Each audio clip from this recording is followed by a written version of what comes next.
नमस्कार दोस्तों, मेरा नाम है अंकित और आपका स्वागत है झारखंड समाचार में। आइए जानते हैं 10 मिनट में 20 बड़ी खबरों को। उससे पहले आप ये वीडियो कहां से देख रहे हैं हमें कमेंट में जरूर बताइएगा।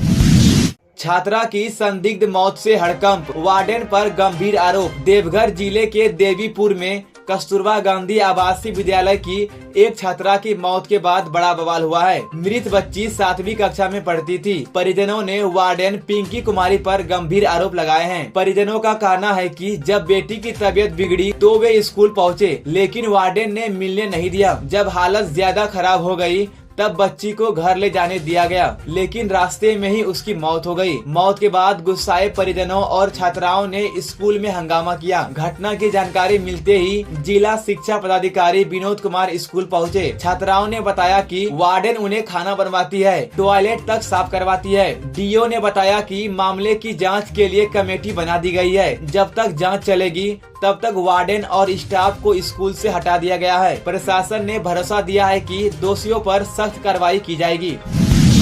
1 करोड़ का इनामी नक्सली ढेर, प्रयाग मांझी की मौत से हिला नक्सली नेटवर्क। बोकारो के ललपनिया इलाके में लुगुबुरु पहाड़ के पास पुलिस और नक्सलियों के बीच मुठभेड़ हुई। इसमें 1 करोड़ का इनामी नक्सली प्रयाग मांझी मारा गया। प्रयाग मांझी को नक्सलियों की यूनिवर्सिटी का मजबूत स्तंभ माना जाता था। वह धनबाद के टुंडी का रहने वाला था और कई सालों से मोस्ट वांटेड था। प्रयाग मांझी की मौत का असर झारखंड के सारंडा जंगल तक होगा, क्योंकि यहाँ कई बड़े नक्सली जैसे मिसिर बेसरा और अनल दा अभी भी छिपे हुए हैं। अब सरकार और सुरक्षा एजेंसियों ने साफ कह दिया है कि सरेंडर करो नहीं तो मारे जाओगे।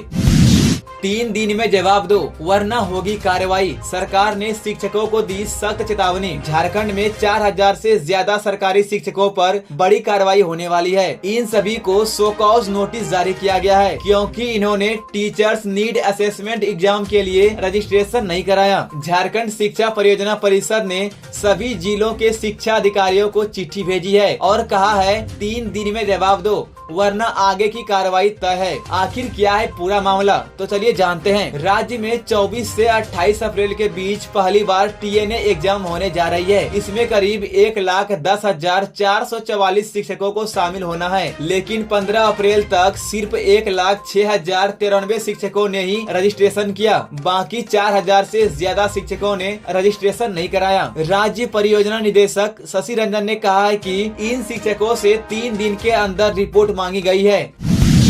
बोकारो मुठभेड़ में 8 नक्सली ढेर, डीजीपी बोले सरेंडर करो नहीं तो मारे जाओगे। बोकारो के लुगु पहाड़ में हुई बड़ी नक्सली मुठभेड़ में हिस्सा लेने वाले जवानों को आज सम्मानित किया गया। झारखंड के डीजीपी अनुराग गुप्ता ने कोबरा, जगुआर और जिला पुलिस बल के जवानों को प्रशस्ति पत्र देकर सम्मानित किया। समारोह ललपनिया गेस्ट हाउस में हुआ, जहां कई वरिष्ठ अधिकारी मौजूद थे। डीजीपी ने इस मौके पर नक्सलियों को चेतावनी देते हुए कहा, सरेंडर करो वरना अगली बारी तुम्हारी मौत से होगी।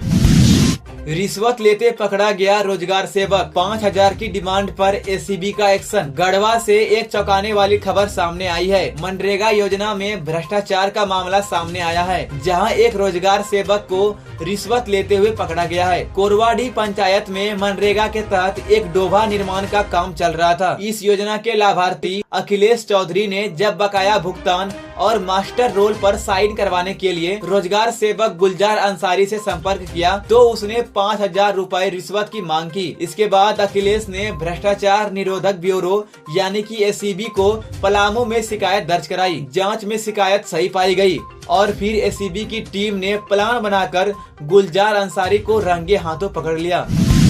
बोकारो में तेज रफ्तार स्कॉर्पियो घर में घुसी, शादी की तैयारी में जुटे परिवार में मचा हड़कंप। बोकारो में सुबह सुबह एक बड़ा हादसा होते होते बच गया। बसंती मोड़ के पास कॉलिंग पॉइंट नंबर 2 इलाके में एक तेज रफ्तार स्कॉर्पियो अचानक बेकाबू होकर हनुमान मंदिर के सामने एक घर में जा घुसी। यह घटना सुबह करीब 4 बजे की है। उस समय घर के मुखिया संजय चौधरी जाग रहे थे, लेकिन बाकी परिवार सो रहा था। संजय चौधरी बिहार के अरवल जिले के रहने वाले हैं और बोकारो में रहते हैं। स्कॉर्पियो चलाने वाला युवक सेक्टर 9B का रहने वाला है। हादसे के बाद वह गाड़ी वहीं छोड़कर मौके से फरार हो गया। प्रत्यक्षदर्शियों के मुताबिक घर के सामने एक गड्ढा था, जिससे स्कॉर्पियो की स्पीड थोड़ी कम हो गई और कोई बड़ा नुकसान नहीं हुआ। गाड़ी में बैठे लोगों को हल्की चोटें आई। घर में शादी की तैयारी चल रही थी। घर की मालकिन रीता देवी ने बताया कि उनके बेटे का तिलक 30 अप्रैल को और शादी 5 मई को तय है। पूरा परिवार उसी दिन गांव जाने की तैयारी में था। परिवार ने इस हादसे में हुए नुकसान की भरपाई की मांग की है।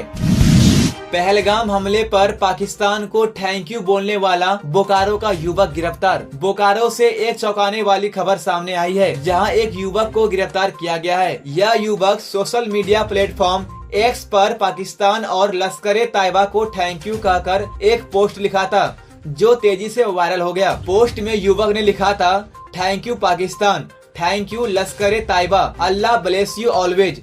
और इसके साथ ही उन्होंने आरएसएस, बीजेपी और बजरंग दल को निशाना बनाए जाने की बात की थी। इस मामले को सामने आने के बाद लोगों ने इस युवक के खिलाफ कड़ी कार्रवाई की मांग की। बीजेपी के विधायक सीपी सिंह ने रांची से बोकारो के पुलिस अधीक्षक से शिकायत की, जिसके बाद पुलिस ने युवक मोहम्मद नौशाद को गिरफ्तार किया। नौशाद का पिता का नाम मोहम्मद मुश्ताक है और वह बोकारो के मिल्लत नगर इलाके का रहने वाला है। चास थाना के प्रभारी नवीन कुमार सिंह ने बताया कि पूछताछ जारी है और युवक के खिलाफ देशद्रोह जैसे गंभीर आरोप लगाए जा सकते हैं।